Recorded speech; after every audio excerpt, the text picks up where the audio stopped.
എന്താണ് അതിന്റെ അർത്ഥം?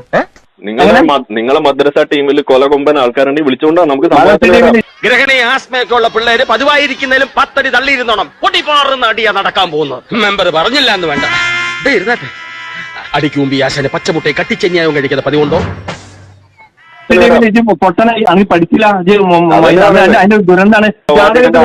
കല്യാണം നമ്മൾ എടുത്ത് പറഞ്ഞിരിക്കും സുഹൃത്തെ. അത് പിന്നെ നിങ്ങൾക്ക് ഇഷ്ടപ്പെട്ടാലും ഇല്ലെങ്കിലും ഒന്നുകിൽ ആശാന്റെ നെഞ്ചത്ത് അല്ലെങ്കിൽ കളരിക്ക് വെളിയിൽ രണ്ട് സംഭവിച്ചു. എന്നെ ഒന്ന് പിടിച്ചുയർത്തടാ. മതി.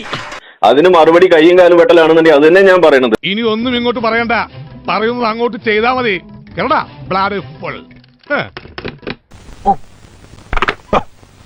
പരസ്യമായിട്ട് അവന് ഗുരുപൂജ ചെയ്യണമെന്ന്, അതും അമ്പലത്തിന് നടയിൽ വെച്ച്. അതാ ഞാൻ ഫസ്റ്റിലേ പറഞ്ഞത്, കയ്യപ്പത്തൊന്നും കാണിക്കരുത്, നാറ്റിക്കരുതെന്ന്. മോശമായി പോയി. നീ വിളിച്ച് സോറി പറഞ്ഞേക്കാം. ഹലോ.